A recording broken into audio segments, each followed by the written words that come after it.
بسم الله الرحمن الرحيم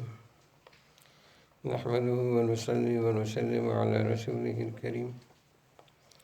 أما بعد فأعوذ بالله من الشيطان الرجيم بسم الله الرحمن الرحيم نساؤكم حرث لكم فأتوا حرثكم أنى شئتم تمہاری عورتیں تمہاری کھیتیاں ہیں، بس اپنی کھیتیوں میں آؤ، أنى شئتم جس طرف سے چاہو، وقدموا لأنفسکم اور اپنے لیے پہلے بھیجو یعنی زیادہ راہ بھیجو، واتقوا اللہ اور اللہ سے ڈرو، واعلموا انکم ملاقوہ اور یہ جانو کہ بے شک تم اس سے ملاقات کرنے والے ہو، وبشر المؤمنین اور ایمان والوں کو خوشخبری سنائیے۔ اہل مکہ کے ہاں ایک رواج تھا کہ جب ان میں سے کسی کی شادی ہو جاتی تو ان میں کوئی پابندی نہیں تھی کہ شادی کے بعد میاں بیوی آپس میں صحبت کے وقت جو طریقہ بھی چاہیں استعمال کریں، چاہے یہ چونکہ قرآن نے یہ کھول کر بتلا دیا اور حدیث نے اس سے بھی زیادہ کھول کر بتلا دیا، اس وجہ سے میں ذرا کھول کے بتلا رہا ہوں، چاہے وہ سامنے سے آ جائیں یا پیچھے سے اگلے راستے میں آ جائیں، یا دائیں سے آئیں یا بائیں سے آئیں، جو طریقہ بھی وہ چاہیں وہ استعمال کرتے تھے، اور ان کے ہاں یہ معیوب نہیں سمجھا جاتا تھا۔ جب مہاجرین مدینہ منورہ پہنچے تو ان میں تو وہی مکہ والا اپنا جو عام ان کا رواج تھا اس کے مطابق وہ معاملہ کرتے تھے، لیکن مدینہ کے انصار چونکہ وہ یہودیوں کے پڑوسی تھے، اور یہودیوں میں یہ بات مشہور تھی کہ جو آدمی اپنی بیوی کے پاس پیچھے سے آگے کے راستے کی طرف آئے گا تو اس سے جو بچہ پیدا ہوگا وہ اعور ہوگا، بھینگا ہوگا، جس کو کراس آئز کہتے ہیں، تو اس طریقے سے بچہ پیدا ہوگا۔ اور یہی اثر انصار مدینہ پر پڑا تھا، وہ بھی یہی سمجھتے تھے یہودیوں سے سن کر۔ تو جب انصار کے رشتے مہاجروں کے ساتھ ہو گئے، انصاری لڑکیوں کے، تو اب مہاجرین تو مکہ کے عام رواج کے مطابق عادی تھے، اور انصاری لڑکیاں جو ہیں وہ چونکہ انہوں نے یہودیوں سے یہ سن رکھا تھا تو ان کے ذہن میں یہ تصور تھا، تو اب حقوق کے ادا کرنے میں بعض اوقات جھگڑا ہو جاتا تھا۔ تو اس موقع پر ایک موقع پر حضرت عمر فاروق رضی اللہ عنہ بھی بڑے پریشان ہو کر آئے، اور انہوں نے آ کر عرض کیا کہ یا رسول اللہ تأخرت مواقع رحل او کما قال رضی اللہ عنہ، کہ اے اللہ کے رسول صلی اللہ علیہ وسلم، میں نے اپنے کجاوے کا پچھلا راستہ استعمال کیا،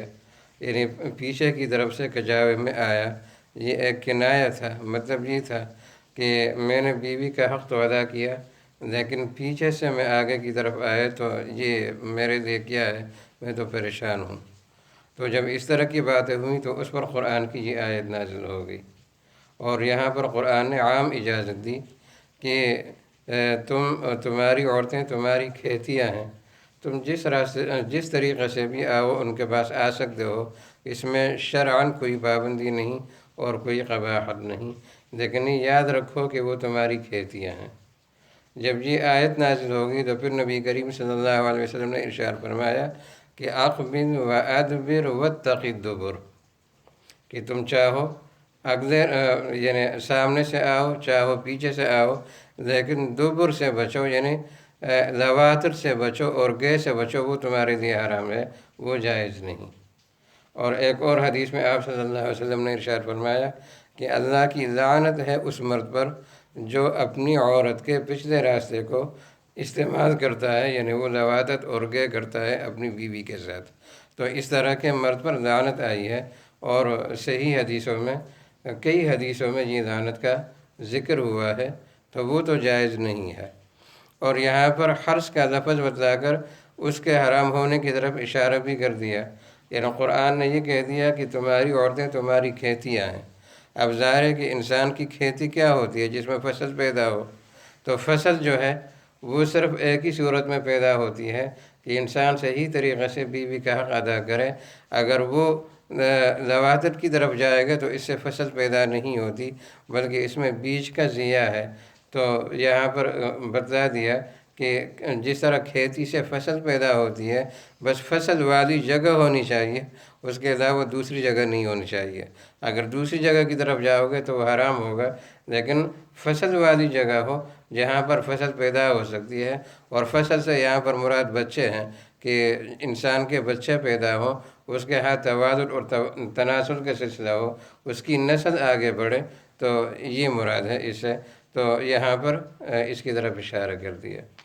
لہٰذا اس سے یہ بھی معلوم ہوا کہ جو لوگ عورتوں کے ساتھ لواطت کرتے ہیں، گے کرتے ہیں، جس طرح کہ یہاں کے گورے ہیں، یہ بھی حرام ہے۔ اور شیعوں کا مذہب بھی یہاں پر حرام ہے کہ جو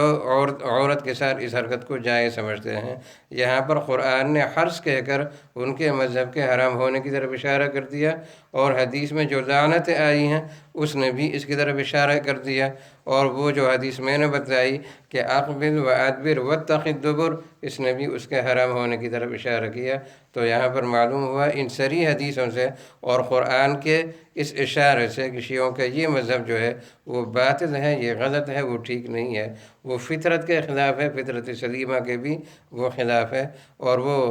ایک نفسانی خواہش تو ہو سکتی ہے، اور شیطانی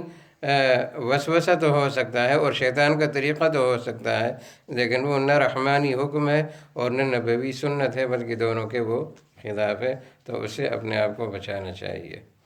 آگے اللہ تبارک و تعالیٰ نے فرمایا کہ واتقوا اللہ، اور تم ڈرو اللہ سے۔ وَاعْلَمُوا أَنَّكُمْ مُلَاقُوهُ، یہ تقوی تمہارے اندر کیسے پیدا ہوگا؟ تو اس کے لیے تمہیں ایک عقیدے کو مستحضر رکھنے کی ضرورت ہے، اور وہ عقیدہ یہ ہے کہ تمہیں ایک دن اللہ کے دربار میں پیش ہونا ہے۔ اور جب اللہ کے دربار میں پیش ہونا ہے تو وہ صرف پیش نہیں ہونا، بلکہ وہاں پر اپنی پوری زندگی کا حساب کتاب دینا ہے۔ اور جب حساب کتاب دینا ہے اور یہ یقینی بات ہے کہ تمہیں اللہ کے دربار میں پیش ہونا ہے، تو اس تصور کو پختہ کرو، اور اس یقین کو پختہ کرو، اور اس عقیدے کو پختہ کرو، تو یہ ذریعہ بنے گا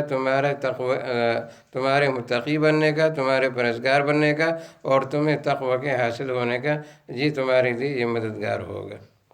اچھا، اگر ہم اللہ سے ڈرے تو ہمیں کیا ملے گا؟ تو فرمایا کہ وبشر المؤمنین، اہل ایمان کو خوشخبری سنا دیجیے کہ جب انہوں نے تقوی پرہیزگاری اختیار کی تو ان کو کامیابی کی، ان کو جنت کی، ان کو اللہ تبارک و تعالیٰ کی رضامندی کی، اور اللہ تبارک و تعالیٰ کی محبت کی، اور اللہ کے ہاں مقبولیت کی، اور حسن خاتمہ کی پھر خوشخبری سنا دیے، اس لیے کہ انہوں نے دنیا میں تقوی والی زندگی اختیار کی۔